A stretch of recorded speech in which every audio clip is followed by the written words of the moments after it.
And today we are very glad to have Richard back, actually.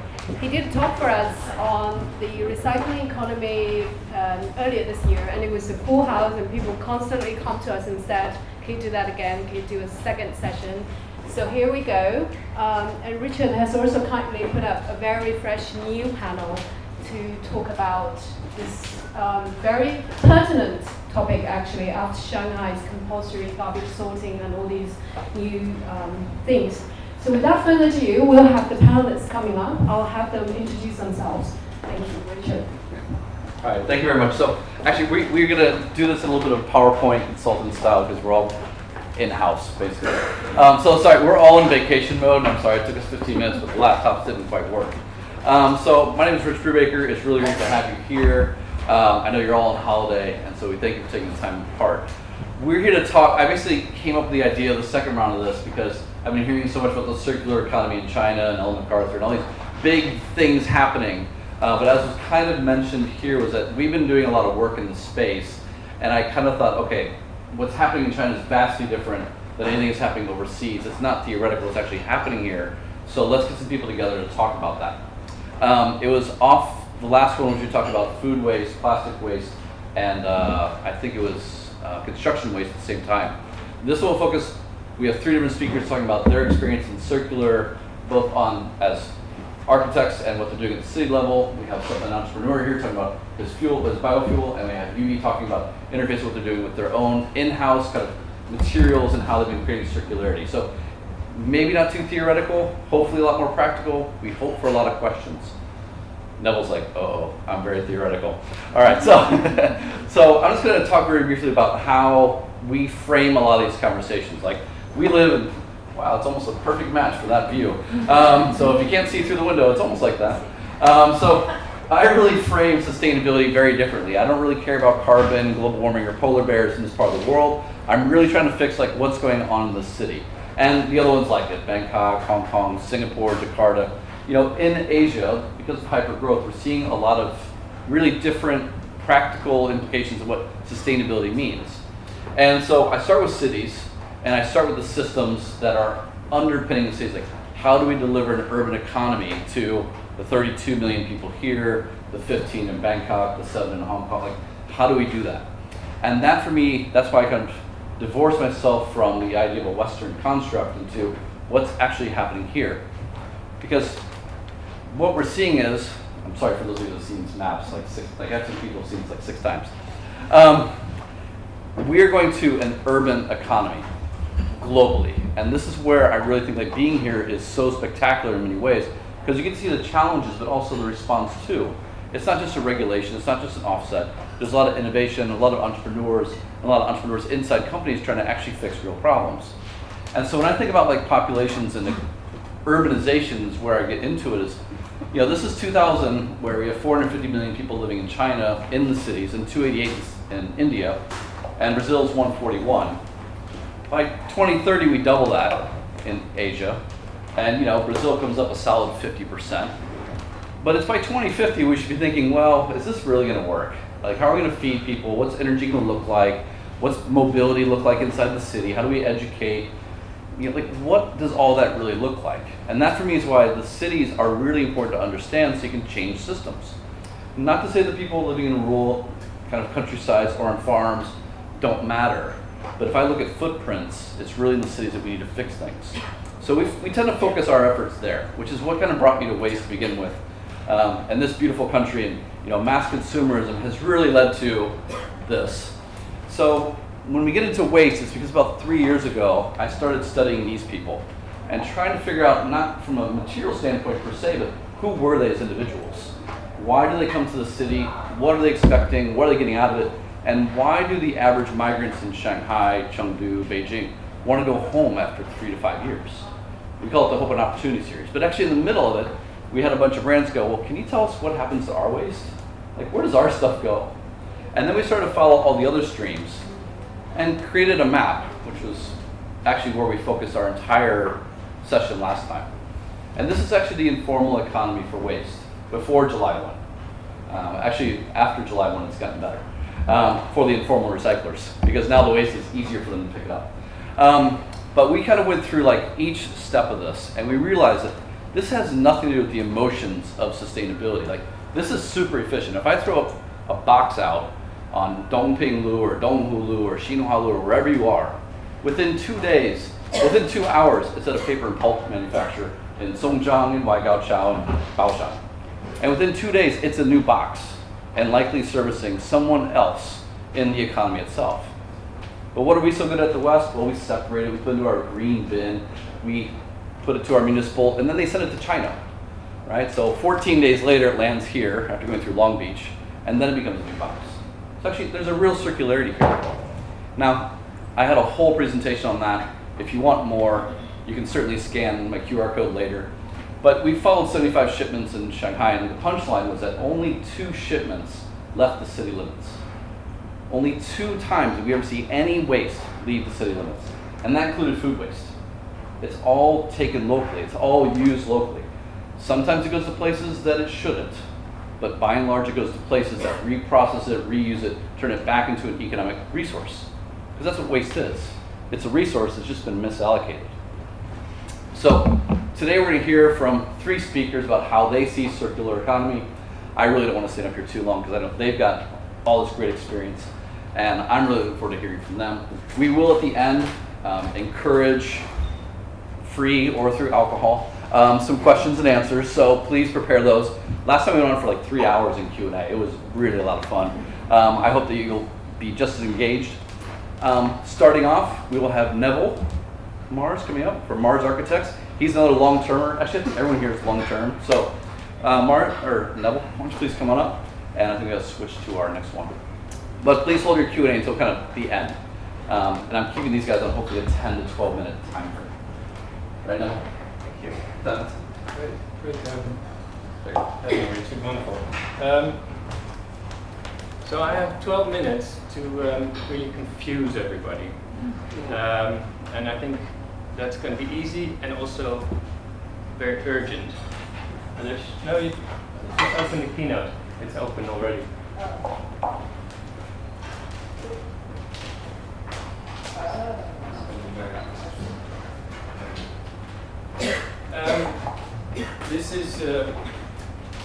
This is going to be easy because it's an extremely complicated topic, and it's going to be urgent because we need to redefine how we think about circularity. And luckily, the Chinese government is aware of that and kind of commissioned us to start thinking beyond the traditional confines. So I'm going to make a huge mess. It's a stupid pun I just came up with. I hope the following speakers will kind of clean up the mess and maybe recycle some of the bits and bobs that I'm going to introduce. Plus, somebody.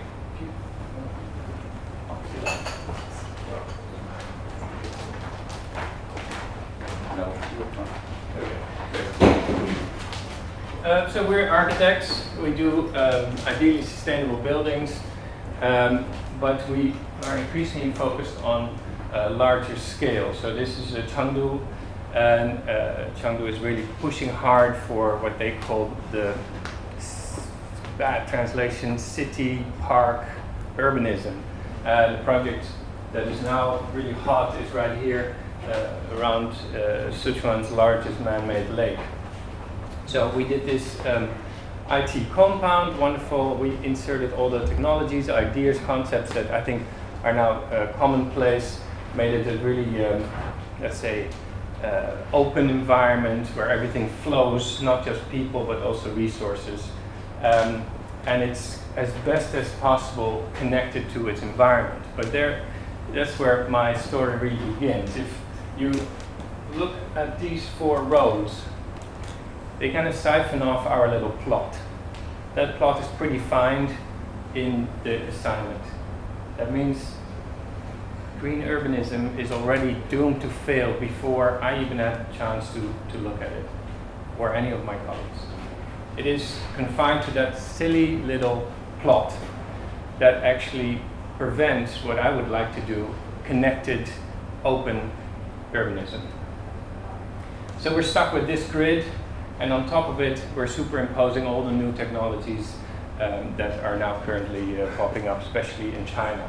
So it's when you talk about smart cities, what I would suggest is actually new tech superimposed on top of old urbanism, of old layouts. So there's a real divide, a disconnect between, let's say, the theory and what theorists prescribe. Half of me likes to think I'm a theorist. And what the practice forces us to do. It's sometimes really obvious. This is Ordos, where resources are just flaunted, and there's, you know, entire landscapes that have gone to waste. Sometimes it's much less obvious, where we have this kind of pervasive road network, the one exactly I mentioned, these plots, that is kind of seeping across the entire hinterland, converting what was rural and natural into decisively urban, even though there's no real purpose for that urbanism. Thirdly, I'm glad you could make it, thank you. It's good to see you. If you go back to that IT project, it makes no sense if that urbanism is isolated, if it's insular, if it's self-referential. If you're building a tree and it's entirely sustainable, you still don't have a forest, you still don't have an ecology. It's an obvious metaphor. So we increasingly try to kind of ignore or go beyond the current regulations, the regulatory framework that is so rigid, and try to do a fully integrated urbanism. This is the most extreme version in a proposal we did for Sustainable Pudong 2040. Let me highlight. So we did the plan for the whole of Pudong, including the new airport or the extension of the airport. And this is just my own little obsessive sort of exercise where I took one small section of that future vision and tried to explore what happens if cars are going to go underground, if urban farming is going to go underground, and indeed if these regulations would allow for much more fluid, integrated urbanism. Now,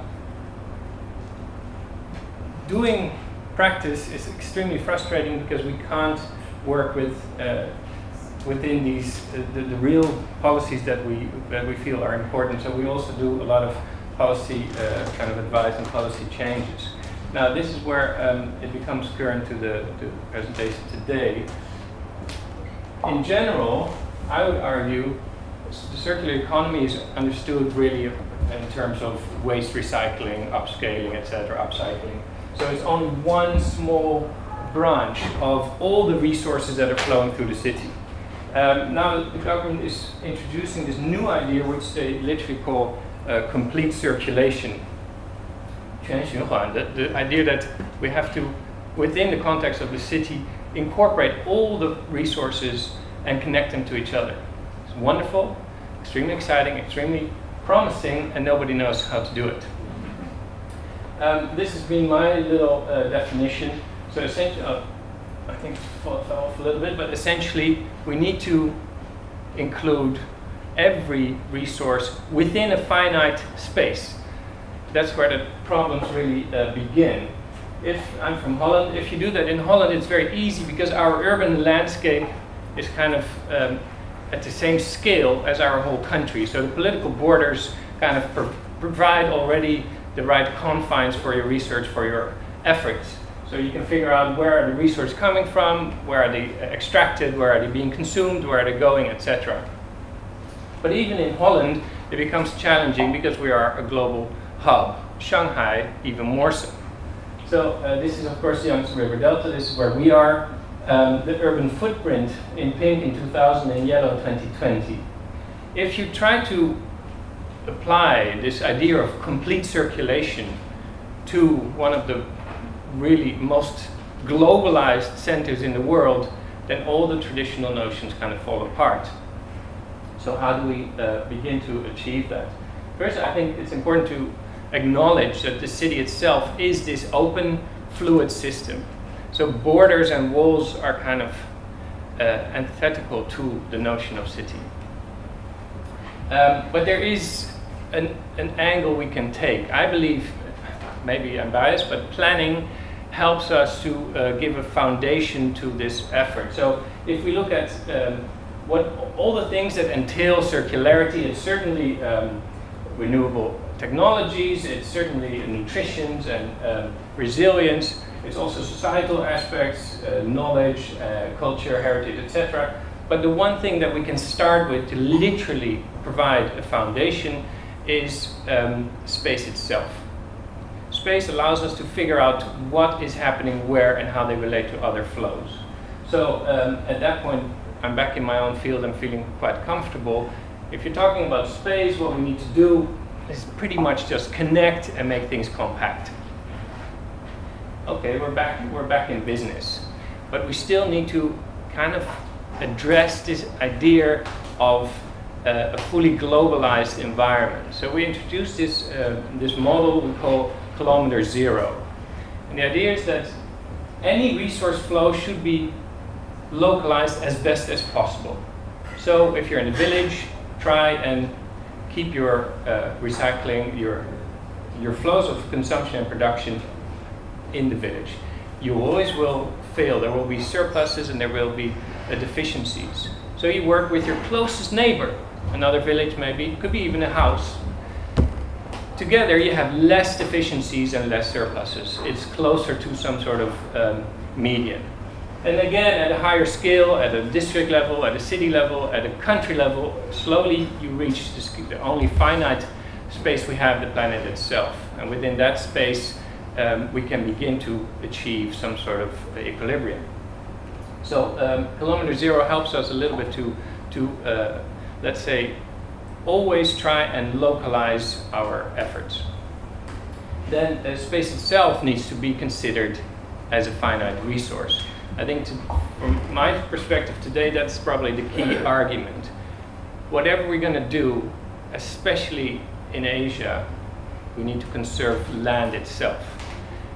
Previously, that was because we have a lot of growth, etc. Nowadays, it's for simple things such as carbon sequestration. Space equals sustainability. And thirdly, it's getting a bit technical, I think somebody else will talk about this. When you are able to localize these flows and you figure out where they intersect, you can actually allow efficiencies to augment. For instance, if you know where heat is coming from in a factory, etc., and you know that next door is a greenhouse, you can use that heat and even the CO2s from the greenhouse, from the factory in the greenhouse, etc. This is precisely what we've been doing in Holland for a long time. That's why our tomatoes taste like shit, but that's not the point. 2 case studies very quickly, maybe 3 minutes? Perfect. So one is here in next to Shanghai, Taihu. That's the big lake that I believe we should understand as a sort of a natural ecology that could bring that balance at the regional scale. Shanghai, Taihu. Now the problem is, Taihu is rapidly urbanizing. It's becoming an urban ring, even though there are policies in place to stop this expansion. Here you see it a little bit fast forward. Now, this is becoming a bit of a doomsday scenario, and we believe that, again, sharing is the key to prevent this from happening. So we introduced this kind of sharing model where we persuade city mayors around this lake within this finite space to collaborate. We sit them together and say, okay, you have enough you have enough density, but you don't have green space, your neighbor has green space, etc. So we can optimize the entire spatial land use within that nice confine of that small node. Well, it's as big as my country, but within that small node. That allows us to kind of make really hyper-dense structures, saving the green space I mentioned. Even, this is really pretty radical, but we propose to kind of take roads away that are already planned and maybe even already built because we don't feel they're necessary and they're going to just draw out more growth. Then we kind of figure out what are the mix of program in that bubble and figure out how you can best share them within that space. This is what we made a carpet of the proposal. This is what it looks like. And the final case study is Qingpu. Qingpu is the most western district of Shanghai. It's also the greenest. And I believe it's powerful because it represents the whole of China. If we solve Qingpu, I think we have a model how to deal with China itself. Initially, they asked us to look at circular economy, and then very quickly it changed and said, figure out what complete circulation means in Qingpu. So we kind of did the basic mapping exercises, and we assumed essentially it's half urban, hyperdense, industrial, etc., and it's half rural and green and natural, which in the context of Shanghai is pretty unique. That's kind of a balance in and of itself. Here you see it. The problem is, city is literally creeping in from every direction. This is the urban node, this is Qingpu itself, and this is the rural counterpart. They are already exceedingly green. They could not be more sustainable if they tried. They don't use water, they don't use energy, they recycle everything. So even when they got these units in place, it didn't really mean anything. Their lifestyle itself is extremely sustainable.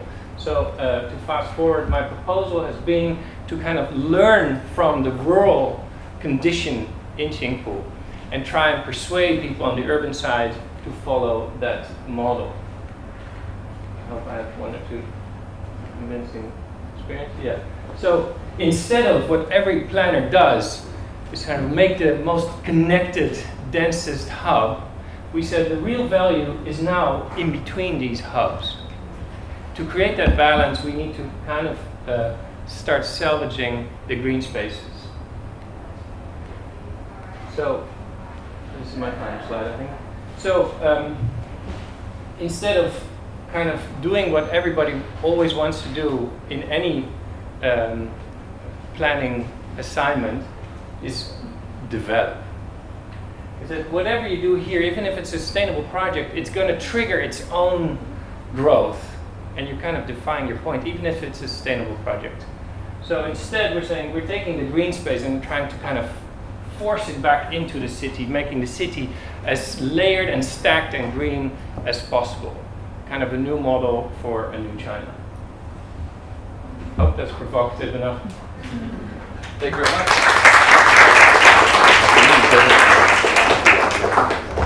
I'm really glad you didn't keep that too theoretical. All right, so UV. All right, so next up we have UV from Interface. I spent a lot of time there. If you follow me on YouTube, I know you can't see that in China, but my last video was actually of their sustainable factory. So they've done a lot of amazing work in-house as well as outside. And actually, when Nell was talking about like learning from each other, they're a great example of how what they've learned and been trying to really help the industry learn from it as well. So we're going to try and get your slides over here. Yeah, that one. This slide or? That's it. Next one. Thank you very much. Thank you, Rich. Big one. Hello, everyone. I'll try my best to tell the story within 10 minutes. Great story about Interface. So my name is Yubi, and I'm the sustainability lead at Interface. I've been with the company for just about a year, like yesterday. So I love it. I studied our company story, back in college, and so super lucky to work here. So yeah, and our company focus a lot on circular economy. So today I'll be talking about the actual practices that we take to implement circular economy. A little bit about our company, for those who don't know who we are. So basically we are a flooring product manufacturer. We were founded in 1973. Right now, $1 billion company based headquartered in Atlanta in the States.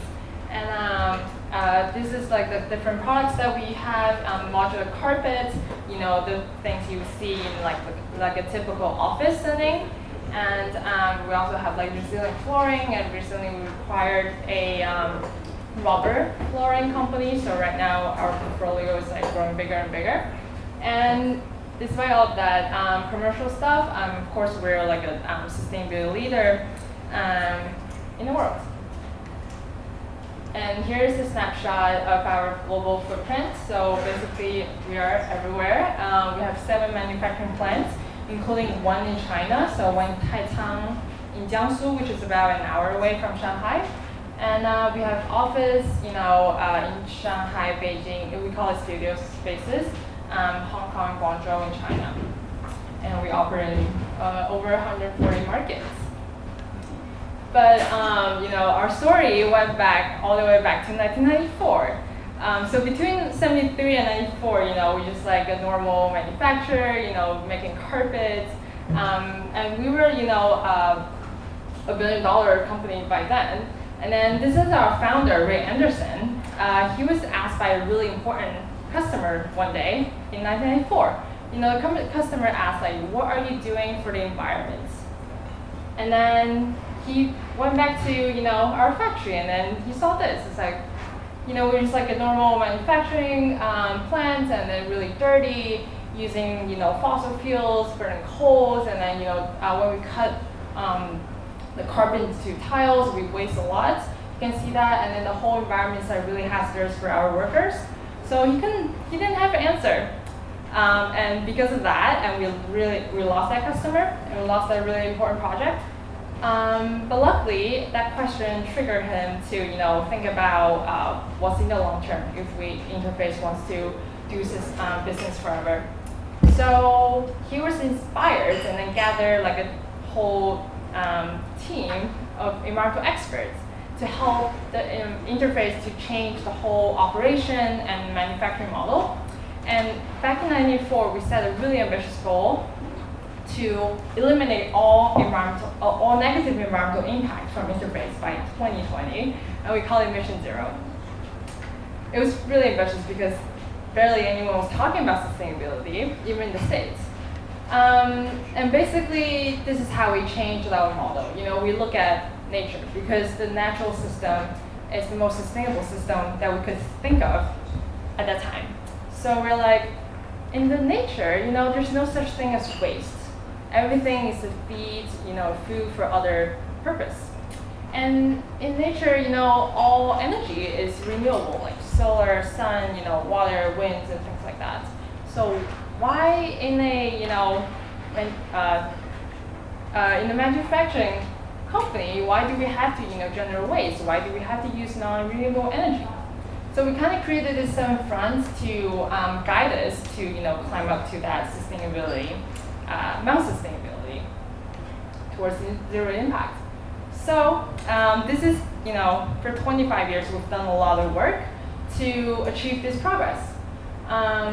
So I'll highlight a couple of things. So for example, compared to data in 1996, the baseline, our waste to landfill has reduced over 92%, and our greenhouse emissions has reduced over 96%, and around 89% of energy that we use globally is from renewable sources, including 100% renewable electricity.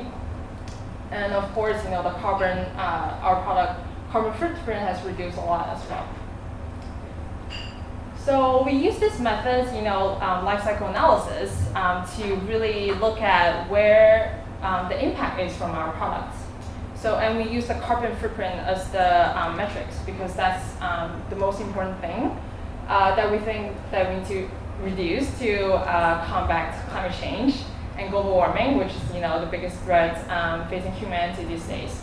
So when we did the analysis to look at the whole life cycle spectrum, this allows us to really focus our investment and our resources to drive down the impact from the biggest impact category, which is the materials. It's like over 60 or to 70% because of the materials we use. They're all fossil fuel-based materials, like nylon and plastics. So it's like, okay, we need to look at, can we reduce the impact from that? And can we not use virgin materials? Can we use recycled materials? That's that led us to explore all kinds of opportunities around the world to really find that materials that can replace the virgin materials that we've been using, especially nylon. So really luckily, when we look at Southeast Asia, there's huge like coastal communities And there are a lot of like, ghost, we call it ghost fishing nets, floating in the ocean. And what's more lucky was that the material used to make this fishing nets is exactly the same as the nylon that we use to make our carpet. And they're super high performing fishing nets. Even after they're used, they're just floating, killing fish. And I said, why don't we just take them back and make it, as like a recycled nylon yarn, which we can then use to make our carpet. And then here's a little video about this networks program.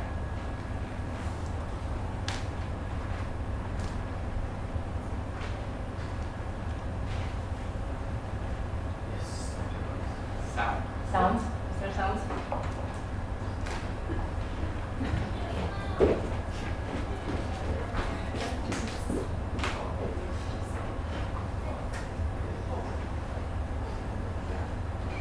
So this project is actually a collaboration between us and our supplier and NGO in the UK. So back then, when we, because we don't produce our own yarn, so we asked our suppliers, to be able to do that. And they didn't know how, and they were kind of afraid to, because okay, one company is asking for this, and they didn't know. No sounds. Okay, they didn't know how much work it's gonna take to do that. Okay, should I just that? Yeah. There you go.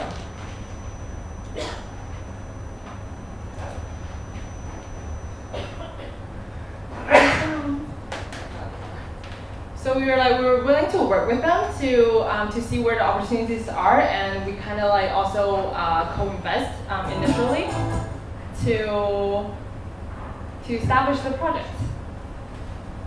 Sorry. No sound. Okay.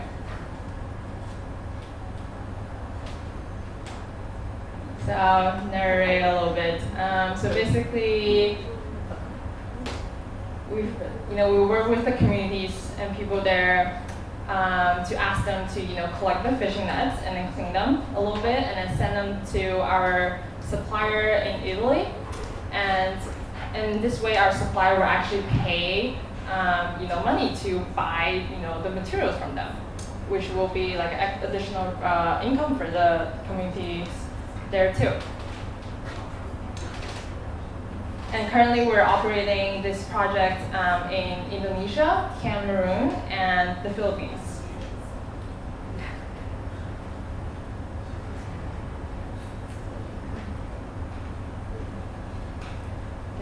The video will be really great with music, but it's okay. Right, so that's how we tackle the material side, to try to, of course we don't just use fishing nets and to make recycled nylon, and for other parts we also try our best to find recycled content. And that's the material side, and this is like the latest progress that we have from the project. So currently we have collected over 224 tons of fishing nets, benefiting over 64,000 people among those communities. And we think about, okay, now we nailed down the material side. How about, at the end of life? Because that's a lot of waste that we generate because the products that we make. Even though, we sell it to customers and they use it, they finish using it, but we would like to, extend our responsibility across the consumption stage to the end of life. So we came up with this re-entry project where we take back all these discarded or used carpets from our customers, and then to make it into our new product. And here we also have a video, but this kind of requires okay, I'll just let it go. But basically here's a breakdown of how we do it actually. So we basically take back all the carpet tiles used, and we kind of separate the top nylon yarn layer and then the plastic bottom, we call it backing. And then we break down the backing into little pellets, like really, really fine pellets, and then add a little bit raw materials to mix everything up again. And then produce our new backing and then new carpet. So in this way, we can really use up, all the, waste materials that we produce. and then really reduce the need for new virgin materials as well. So, and we are operating this project in a lot of different locations, including China.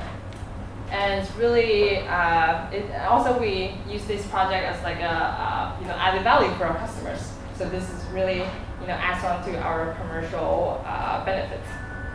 So here are some customers in China that have engaged with us through this program. And this is just a little side project that we do in Thailand. So when we, make our carpets in our plants, like you tuck all this like huge roll of yarn, but there's always like a piece that will be left, because it just can't be used up like completely. So we collect all this like wasted yarn and then we send it back to like a village next to our Thailand factory, and then we help the people there, women and then this senior people to knit all this like really cute bears and then tigers and then all the books, textbooks and things like that, to really use up all this like waste or would-be waste yarns that we have, and we will bind them back, back to our company, and then to use it as like a gift for our customers and things like that. And this way we'll offer like an additional income for these communities as well. So we've done a lot of things. So we are also recognized by the professionals. So this sustainability survey, GlobeScan sustainability survey, it asks like 1,000 sustainability experts every year. Like which companies that are actually integrating sustainability into their whole strategy. Not just CSR, not just like philanthropy, things like that. And Interface has been on the list for 21 years. The years are not showing, but we are on this list since the survey was created. So we're super proud. And our next phase, so our new mission. So after Mission Zero, because 2020 is coming out, right? So the new mission is called Climate Take Back. There's no slide. But I just want to talk about the Climate Take Back. That's basically our new ambition to reverse global warming. Because, with Mission Zero, we really try our everything, to drive down our own impact. But now we think that's not enough. We need to be restorative to the environment. We need to, remove carbon, excess carbon from the atmosphere to really reverse global warming. So we are doing a lot more cool things. For example, like we have a new carpet tile that can actually store extra CO2 than it's produced during its whole life cycle, because of the materials we use, like bio-based materials. So that's an example of how we actively try to reverse global warming. And I can probably share more later. But yeah, thank you. And it's unfortunate that the graphic didn't show up, but the green line is actually them, not Tesla. And I will say, actually one of my first clients, because of Harriet, was actually Interface, and we brought their sustainable board member over and did a tour. And it was actually, they're one of the most interesting, innovative, really entrepreneurial organizations. Besides working with corporates, I really love working and traveling around Asia and meeting with people like Shutong, who's going to go up here now, really at the leading edge of innovation through entrepreneurship. And so we started with kind of big city planning, moved into corporate in-house process, and now we're going to have Shutong speak about his work as an entrepreneur looking at waste as a business model. So, Shutong, thank you very much. Thank you. Thanks, Rich. Just next slide, right? Next one. Okay. So after the buildings and also like carpets, we're gonna talk about the Chinese food. So who likes Chinese food here? Yeah. I guess most of you like Chinese food. You've been living in China, and probably that's one of the reasons you guys come here too. But it also brings a lot of problems. So just a brief introduction of myself. I'm Chinese, obvious, but I spent 9 years in the Netherlands. The Dutch is pretty good at circular economy. We're pretty proud of it. So I actually started environment and renewable energy in the Netherlands. I've been working there for the biofuel industry. So, but while I was working there, we found some problems, also solutions from the European experience. So myself, grew up as a Chinese. Of course, I like Chinese food. The only thing I hate besides the weather is the Dutch food. It's really, really bad, actually. So what I miss most is every year I come back to China, then I have a fest of the Chinese food, but like also like hot pot, everything, like especially also the breakfast I miss a lot. In the Netherlands, there's only bread and cheese. Right? So but like the Chinese food, we are as Chinese, we are pretty proud of Chinese food, of course, but also it brings a lot of problems, which like the waste cooking oil is probably one of the biggest problems. I'm not sure how many of you are aware of the problem. I guess every Chinese are aware of the problem, but foreign friends, I'm not sure if you guys live in Shanghai, the conditions are a little better. But for the past probably 10 years, it has been one of the biggest social issues in China. Because of Chinese food and population, we use a lot of cooking oil, especially in the Sichuan food, the hot pot, the fried stuff. We use a lot of cooking oil, and the cooking oil has been illegally recycled and used for cooking again. I'm not sure how many of you heard of the problem. So we have a pretty easy nickname of that. It's called digoyo. Digoyo means it comes from the gutter, the sewer. It's actually come from the gutter, some part of that. So it has been a pretty bad situation like 10 years ago, but it's getting better now. So we actually have the oil from the sewer system that was illegally collected. We also have different leftovers. A big resource of the waste cooking oil comes from the leftovers. I guess many of you like to eat outside, and you order a lot. Chinese people go to hot pot restaurant eating a lot, ordering a lot, also leftovers, then creating a lot of leftovers. They're creating like a series of problems. One is creating a lot of organic waste. The other one is how do you process and how do you dispose of organic waste also. So this bottle of the reddish oil is actually comes from hot pot. You can recognize from color. This bottle a little bit dark, blackish, coming from in the Yangtze River Delta region. Yeah, we probably like to put more soy sauce in the region. But these two bottles of the oil, after processing, we can get a rather transparent oil, like original oil. And this part of the oil are easily being reused into cooking again. In some worst case, this, especially in the hot pot business, those oil has been directly reused for the next customers, especially in Chongqing, Sichuan area. It's because it's actually saving a lot of money for the restaurant owners. So it has been a social problem besides the environmental problem. So because of the food health and potential diseases bring to the humans. So what we're trying to do. I'm not sure how many of you knows about biofuel. Yeah, some of you knows about biofuel. Traditional biofuel are made from palm oil, soybean oil. In the US, the corn or also soybean oil.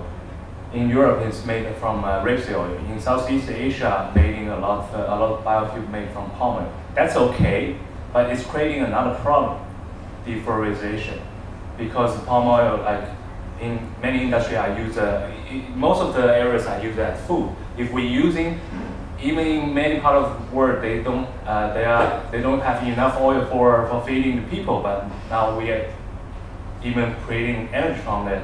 It will potentially disturbing the food price, also creating a lot of demand, unnecessary demand. So overall, there's a big industry of biofuel, but the trend is switching from traditional agriculture-based into waste-based. So what we find out, I've been working in a Dutch company called SkyNRG, which is the world's first company to convert bioaviation fuel. So biofuel is actually can be used also like in all sorts of applications, but we're trying to find the alternative for the feedstock to make the whole process more sustainable. So we actually find out because the food oil is actually what we eat, the leftovers, it's actually food oil. It's a mix of palm oil, soybean, and also maybe some of tallows from the hot pot. So actually the form are coming from the same sources. So we try and find a way, can we use actually the waste oil as an alternative to produce biofuel instead? And the answer is yes. So actually overall, we can actually produce we can get the waste oil, we can do some process and pretreatment, and then we can use it as a feedstock for biofuel production. So what we're trying to do is to take out the waste oil from the illegal recycling food chain and into production of biofuel and using logistics and transportation service, all the kinds of transportation, whichever are using liquid fuels. It is, well, in China, so part of my job in the Netherlands, in the Dutch company, sounds a little bit crazy, but part of my job is to export Chinese waste cooking oil into Europe. It sounds ridiculous, but it's a fact. In Europe, waste cooking oil is seen as a very sustainable, renewable source as a biofuel production, because overall it reduces up to 90% greenhouse gas emissions compared with fossil fuel. It is the most sustainable alternative fuel for liquid fuel alternatives. And at the same time, also compared with fossil fuel, it also emits less CO2, less other pollutants like particle matters, also sulfur dioxide. And in China, it's actually we can actually make it cheaper than regular diesel. So it is social. It helps to eliminate the waste cooking or going back to the food chain to prevent the food health risks. It is also environmental, and we try to make it more economical, viable in the global landscape. And it can be, the application is quite good because you can use in any conditions as when using a liquid fuel. No matter it's a power generation or big trucks, for biodiesel for public services like buses, also some buildings are powered by diesel engines, also aviation fuel and marine fuels. So in China, we know that we are now promoting electric vehicles quite in a big way, but actually in Europe, biofuel is the most widely used alternative for transportation system because it doesn't require any additional investment on infrastructure, and also you don't need to modify any of the engines. You can directly blend it into regular fuels and then resulting direct emission reduction. It's actually mandatory in Europe. There's a renewable energy directive. Like for example, Shell and BP, that those gas stations, it's mandatory to blend up to 10% of greenhouse gas biofuel in their systems. So there is actually a fixed market there. So the fact is actually waste-based biofuel in Europe is more expensive than regular fuels. So an interesting model we try to build in China because we know there's waste cooking oil is creating a social problem. We know there's also environmental problems, also like the greenhouse gas emissions in the transportation sector. So since 2015, I moved back to China and tried to build up this company, MotionECO, and to promote biofuel use with this model. We're doing a very interesting project together with young brands, basically KFC.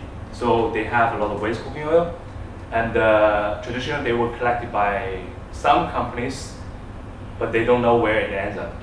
Potentially it went into another people's table, which creates a huge risk for the company. So by working with us, we have built a full transparent supply chain. We track how many waste oil has been generated from each restaurant, who has been collected, and where does it go. And in the end, we want to also build up a model to convert the waste cooking oil into biodiesel. and potentially use in their own logistics systems, because every morning they have a fleet distribution fresh goods into their stores. So we're trying to build basically this is a closed loop. And we're also building a IoT-based smartware for also general Chinese restaurants like hot pots.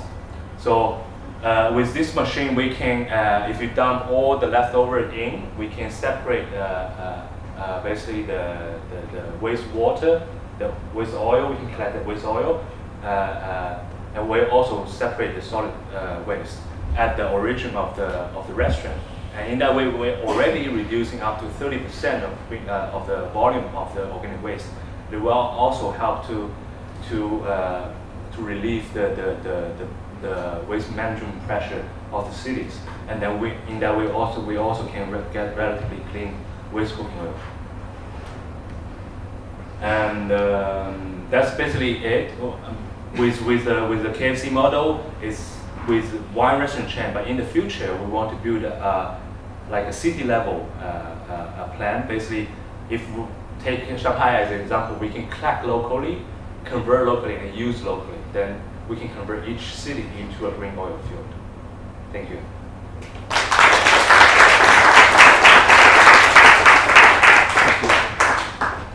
Okay, so we're going to move to like the Q&A portion. I'll ask the speakers to come up, Neville and UB. So I'm going to do a real soft plug. I mean, if you want to know more about informal waste, or if you want to know about food waste, scan the QR code. We have 2 reports that are up on our website now, each about 20 to 25 pages. The food waste one is really interesting. Like, we know where all that stuff goes. Some of it's going to really interesting places. And I think it's very easy to focus on like everyone hears Digo-Yo and gutter oil, like, oh. But actually, what we're seeing now is in Shanghai and in other areas, they're really experimenting with this problem. It's not an unrecognized problem. There are significant investments going into fixing this. And there's some phenomenal pilots. He didn't mention the one he's doing at a city level, but that are going on. I think all 3 really represent like what can be done here in China. So with that, I'll open it up to Q&A, I think, to the field. If anyone's got a question. I can just go all day. It's all good. You have a question here. You got a question? Go ahead, no. Wonderful presentation. Who's your main buyer? Who uses it and in what way is it fuel used? My main buyer right now is actually Shell and BP. They export to Europe. Again. So yeah, but the idea is, I'm trying to promote biofuels locally, because as a startup, I need to build a sustainable business. So actually, in Europe, there is a demand there. The value is higher there. So we're trying to also promote, talking to the policymakers, trying to promote biofuel use in China. It is difficult in several ways, because first, the energy system is basically controlled by state-owned companies. And Sinopec, PetroChina, they don't really like the idea, because we're setting an alternative. And we try to work with them, but like compel them, we are just too small. Their refinery is like 2 million tons per year. We can only do probably 5,000, something like that. Doesn't worth the effort. Another thing is, this is quite complicated case, because it's touch base like different department of the government. From the origin is the food safety department, like food department, and then and the collection, recycling department, the environmental department. Then at the application level is at energy and transportation. They usually don't talk to each other, So it's very hard to get them in line. But in Shanghai, there are some experimental pilot projects, because Shanghai is coding at a higher level. So actually, you guys are relatively safe, because Shanghai have a better management system, especially they are very keen, seriously tackling the waste, organic waste problems. But Shanghai has subsidized this very heavily. We try to, but what we want to do is try to build a business case instead of like only based on subsidies. Shanghai is subsidizing the collectors to give it to the local producers in producing biodiesel, and the government forced Sinopec to blend into their diesel. But we want to develop an organic business case which can be replicated to different cities. Question in back.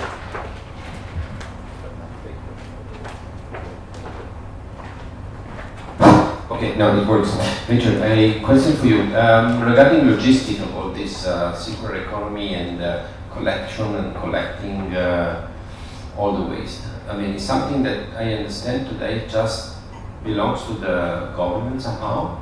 There are some private, these little guys that are going around with their tricycles, but I would like to see what's your understanding of the future trends for this, because I mean, cities will become bigger and bigger, and of course, I mean, you can either have everything under the state control, okay, which is the good and the bad, but I think that what's the trend? Thank you. Can cure it, but not. Yeah, So I understand. I Yeah, we will. no worries. So I'll just break. July 1, we had a whole new household regulation that came out, separate into your 4 bins, and it will basically follow that system. The reality is in Shanghai, I know in Beijing there's about 400,000 recyclers that are involved in the informal system, so on their Sanlunches. It is one of the purest economies, I think, that you will find in China. Market force drives everything. It is all tied back to the Chicago Board of Exchange every day. The pricing resets. It is super efficient. I mean, we're talking 90 to 95% of plastics, metals, paperboard gets taken out, which actually became, like we talked about, I think sustainability was like this trade-off. For the incinerators of Shanghai, it became a huge problem because the efficiency just drops in the incinerator. So now with the city coming into this formalized system, there is a big question, what will happen to these informal recyclers? What we found so far, and we've followed about 20 communities over the last 2 months to figure out like what practices actually work. In all cases, the informal sector is fine for now. And actually a lot of them, what they do is they kind of adjust a little bit. They think that it might change. So they're the ones who are saying like, if you need help separating your trash, please call us. That's the informal recyclers. And so what they do is they come in, they take all your stuff, they separate everything, they give the wet waste to the guy downstairs, and that goes into the wet waste. But then they keep it all for themselves, they go sell it to somebody else. And this is what I think is kind of, I mean, I don't know the full cycle of how this worked. There's some things that you can see. But my goal is I really hope that they will strive for the efficiency of the informal, but have better environmental controls around it. Because actually, their 2020-25 plan is only like 30-40% recovery. That's losing 50% of materials. I'm more focused on material recovery than the rest of it. And I think that's where we're at right now. Like, it hasn't been super successful, but a lot of lessons have been learned. And I think the intention's there, and there's 20 other pilots going on around China. So in 2 to 3 years, we'll have an actual process. And I think that's where we're headed. But what happens to the informal? A lot of them are leaving anyway. They're older. There's no young recyclers coming into town. So that's a problem that's already created. But when I'm in Bangkok, Jakarta, I'm going to Manila in a week and a half, like, you see the same thing happening over and over and over again. But the scale of China and the efficiency of its manufacturing sector allows for all that stuff to come out before it goes into landfills. Manila doesn't have that. Cambodia doesn't have that. Bangkok does. Now the trash trucks at night pull off on Sukhumvit Road, and they start throwing all the trash out back, and they separate into 15 bins, and they sell it off as kind of truck drivers. So you can see it, but it's not 6 bins for the good of the environment. It's very much about how much money can I make flipping this resource. Another thing is like the formal collectors, they rely on subsidies. Yeah. Because the informal ones, they did a very efficient way, unorganized way, but it actually works. But when you want to formalize it, like a lot of people, first things, can we get subsidies from the city? Yeah. And not every city like has enough funding from Shanghai. Yeah.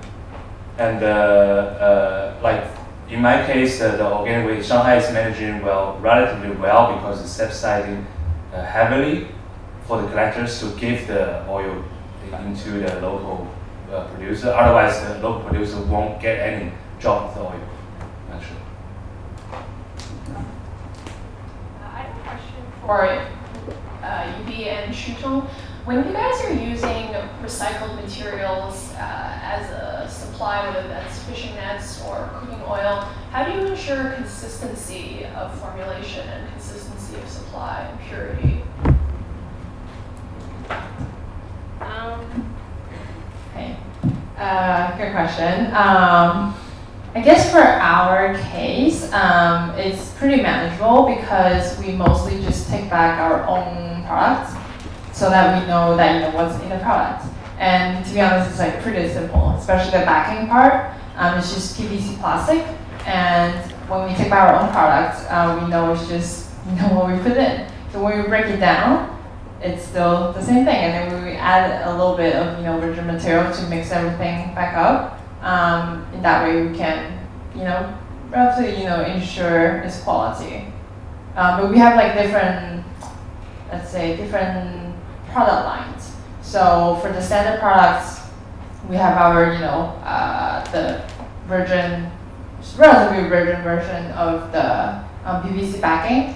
But with the tiles that we take back, the new backings that we produce from the waste carpet, we have a different product lines. But because the nature of PVC plastics is highly recyclable, it's like the only plastics that can be recycled at scale, especially for products like carpets that use a lot of PVC. So because of the materials, I guess, that we can ensure the quality. I cannot, basically. So that's why I don't build a refinery myself. So I'm trying to. What I'm trying to do is to because right now we try to launch like a platform thing. They are. We try to build up like we have our own collection for like KFC, McDonald's, those kind of things. We're trying to build, then we can have certain volume as a baseline, and then we try to open up as a platform then for the informal collectors who also can work with us to be traded in this platform. Then we can get the amalgamate the volume for the production. And which that's also a big problem for the industry as well. So we're trying to build a decentralized small production on each area instead of just put a big refinery. And that's very difficult in all kinds of waste management systems, either for plastics or paper and stuff like that. And so it's really that's actually the key questions. I found that actually there's two groups that are really in the hardest trouble. One is the packaging, consumer packaging in general. So anything that's consumer facing, you're really going to struggle. And the second one I found that we've done a lot of work in lately is on textiles. So all the brands who mentioned, like we're trying to bring it all back, and you'll go to Uniqlo, H&M, Zara, you see it in all of them. The reality is if it's anything less than 90% purity, they don't have a process right now. There's one guy in Hong Kong right now at HKRI. He's got an investment from H&M, and he can do like a 50-50, and he gets upcycled into something else, into a yarn again. But that is a problem, and the consumer packaging is a problem because you have 1,000 types of plastics right now used just for consumer packaging. So if you're Tetra Pak trying to bring back your milk carton, which they are actively trying to do in Ningbo, and your L'Oreal doing yours out in Zhongjiang, the problem is how do you get all the consumers to participate and bring it back so you have enough of a unique stream. And that's actually for a lot of products right now, the biggest challenge is getting, it's not purity, it's just getting access to it, the consistent impurity maybe. So in my industry, it's relatively okay because we can blend the waste oil after pretreatment. We can blend into like palm oil or other organic oil as a substitute feedstock. So in that big refinery, they can use 90% of like a traditional feedstock and blend, constantly increasing the waste-based feedstock. That's our goal. But in the end, we want to promote 100% waste-based.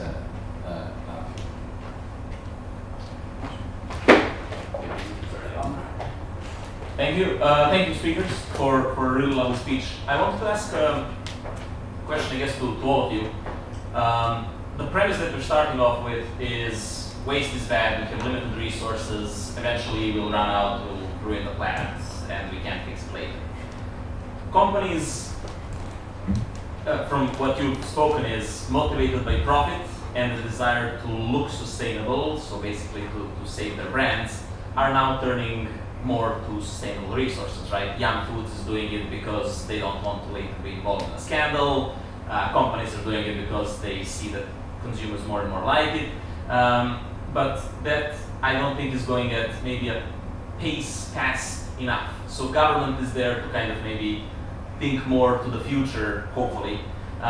So from your experiences, you're all pretty international, are the governments moving fast enough, and how can we maybe motivate them to be faster? Or do you think actually the solution will more lie with the corporate sector kind of kicking off speed and becoming more sustainable? So kind of the question between government and private sector solving this issue. Tough question. Why am I first? Clearly, in my field of urban planning, it's particularly sort of true. It's very muddled and murky. And I think the example I showed of the resource intensity of the building industry of Ordos, for instance, is probably the clearest for people to understand. So actually, we are the biggest waste producers in the building sector by volume, and I agree the government is trying to address it, but actually it's marginal. China has had the tradition of basically rebuilding its entire building stock each generation, which is, you know, nonsensical from a sustainable standpoint, right? So the inherent energy is lost, but also what do you do with all that material? I think, yeah, they are definitely putting it on the agenda, but it remains so abstract for that it's hard to wrap your head around. Maybe on a positive note, there is a sort of a grassroots movement.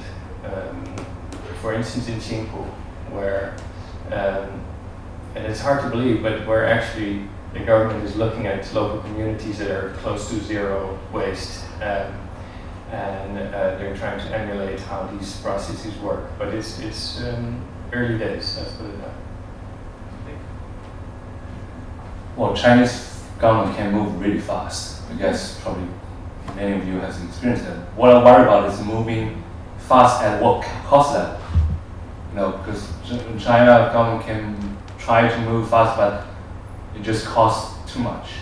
What I see from the either this Shanghai salting program, they subsidize a lot of neighborhoods, and also on the Aiyou standing at the trash bin and say what type of trash you have, something like that. So yeah, that's what I worry most, because and I worry that many cities gonna copy Shanghai, just copy subsidized model instead of real efficiencies.